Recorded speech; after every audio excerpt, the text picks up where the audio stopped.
من استطاع منكم الباء فليتزوج. ده كلام النبي عليه الصلاة والسلام، والباء ده اللي هو قوت اليوم. السلام عليكم، كل سنة وانتم طيبين. أنا هتكلم في حاجة النهاردة بره موضوع السفر والحاجات اللي أنا بتكلم فيها كل مرة دي، لأن الموضوع بصراحة يعني هو اللي حصل هو اللي خلاني أتكلم فيه. واحد صاحبي راح يتقدم لوحده، فهو من يعني إيه من الوسط بتاعنا كده، اللي هم الناس الوسطيين، وراح يتقدم نفس الناس برضه في نفس المستوى بتاعه. ابوها بيقول له عايز 200,000 جنيه مؤخر وشبكه ب 100,000 جنيه.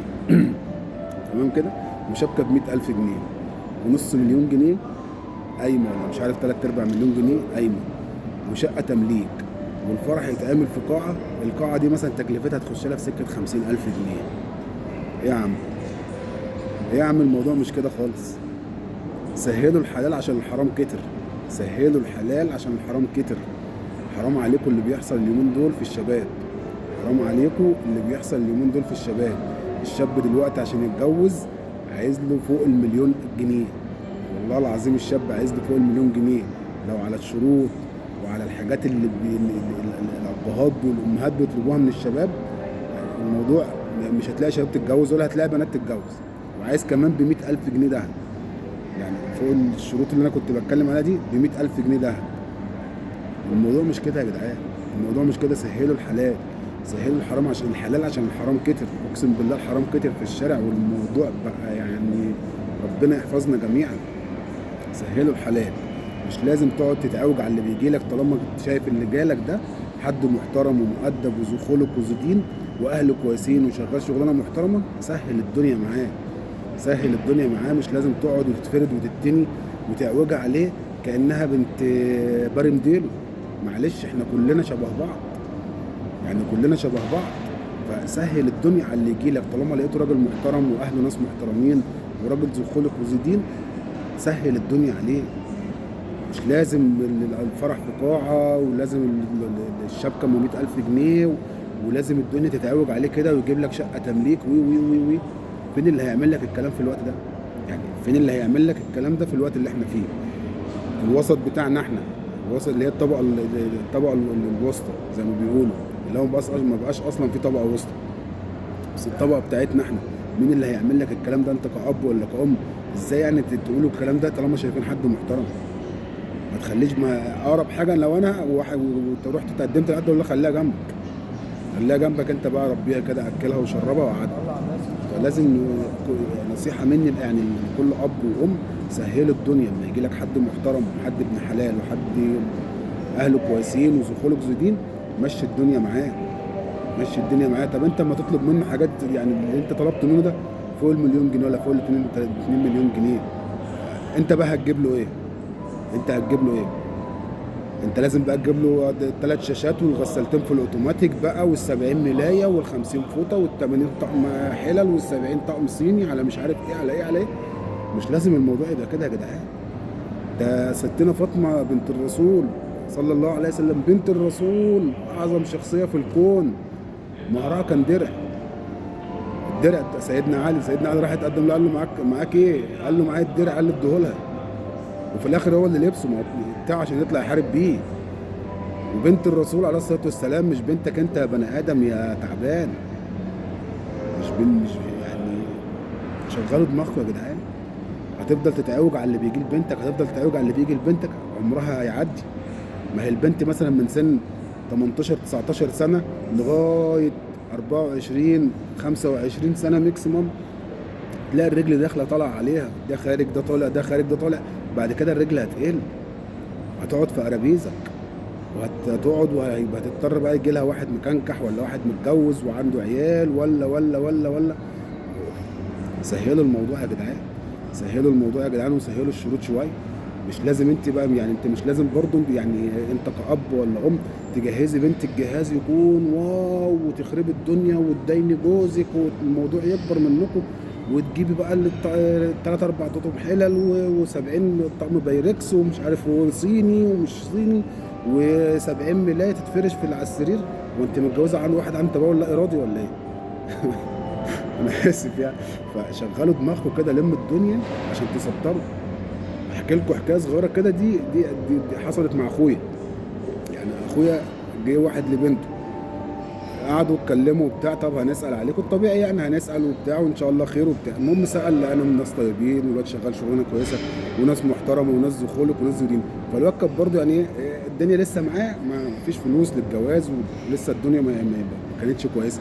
واخويا كان نفس الكلام، كانت الدنيا برضه لسه هيجهز، ولسه هيعمل، ولسه الكلام ده كله. فلما سال وجم المقابله الثانيه وبتاع، كنا احنا موجودين. قال له بص يا ابني، انا سالت عليك وسالت على اهلك، انتوا ناس محترمه وناس طيبين وشبهنا، وانت راجل ذو خلق وذو دين. رزقي ورزقك على الله، رزقي ورزقك على الله. اهم حاجه تقعد بنتنا في شقه ايجار مفتوح لو هتنام على البلاط. ليه ايجار مفتوح؟ ايجار مفتوح عشان ما تتبهدلش. ما قالوش شقه تمليك، يعني هو ما قالوش شقه تمليك، قال له شقه ايجار مفتوح عشان ما تتبهدلش وتفضل كل يوم طالع وشقه هنا وشقه هنا، وعفشك يتبهدل وعيالك يتبهدلوا وانت تتبهدل. هات شقه ايجار مفتوح ونام على البلاط، هات حصيره ونام عليها. مش هقول لك هات بقى اوض نوم وهات اللي انت هتجيبه في شقتك، ده بتاعك انت، انا ماليش دعوه. تمام كده. واتفق معاه وقال له احنا ما عندناش خروج وطلوع، يعني انا بنتي ما بتخرجي، يعني ما فيش خروج بقى كل شهر تنزلوا تخرجوا والكلام ده كله. قال له ما فيش هدايا عندنا، ولا حاجه اسمها عيد ميلاد ولا رمضان ولا شنطه رمضان ولا عيد ام ولا عيد اب ولا عيد اخ ولا الكلام اللي كله مصاريف ده. قال له احنا عايزين نلم الدنيا، انا هجيب اللي هقدر عليه وانت هتجيب اللي هتقدر عليه، وكله هيتكتب في القايمه بما يرضي الله. دي الدماغ اللي عايزه تسطر، دي الدماغ اللي عايزه تلم. والحمد لله، واتجوزت ومعاها عيلين والدنيا كويسه، وعايشين في شقه ايجار مفتوح، وفرشوا شقتهم احسن فرش، والدنيا كويسه معاهم. بعد ما اتجوزوا الدنيا بقت احسن معاهم، ربنا رزقهم بشغل غير الشغل، والدنيا بقت كويسه. بدل ما هم كانوا داخلين مثلا ما فيش سفره، جابوا سفره. بدل ما كانوا داخلين من غرفه اطفال، جابوا اوضه اطفال، وطوروا الدنيا. فسهلوا الدنيا يا جماعه، سهلوا الدنيا. مش لازم الموضوع الدنيا تبقى متوسعه ونجيب قاعه ب50,000 جنيه وفي الاخر عشان نقعد فيها ساعتين، ونجيب حتتين وعشان الناس تيجي تاكل جاتوه وتقعد ترقص وتهيص، والنسوان القرشانات تقعد تتكلم على العروسه، ونقعد وكلام كله ملوش لازمه. متاح يا عم معاك اخرب الدنيا، يعني متاح معاك فلوس والدنيا معاك جميله، اعمل فرح وفرح نفسك وفرح اهلك والدنيا، ومشي الدنيا. وهات احسن جهاز، وهات شقه تمليك في اي حته، طالما الدنيا متاحه معاك. الدنيا مش متاحه معاك، مشي الدنيا ولم الدنيا. انت كأب وكأم وانت كعريس لم الدنيا. حاول يعني تنقي النسب اللي انت تناسبه برضه، وانت كأب وكأم للبنت نقوا اللي انتوا هتناسبوه. فلما تلاقوهم كويسين، مشوا الدنيا يا جدعان، مشوا الدنيا وسهلوا الحلال، سهلوا الحلال عشان الحرام اقسم بالله كتر. نسبة العنوسة في البلد بقت فوق الخيال. انا بقابل شباب شغالين معايا فوق ال35 سنة وما فكرش يخطب. انت متخيل الوضع؟ ما فكرش يخطب 35 سنة، اللي هو المفروض اصلا يكون معاه عيلين 3 كمان.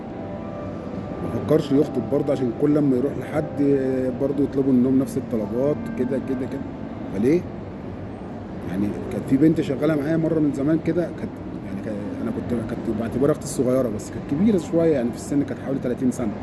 فبندردش انا وهي، بقول لها انت ما اتجوزتيش ليه؟ يعني بقول لها انت ايه اللي مؤخر موضوع الجواز؟ قالت لي ابويا. طب ليه؟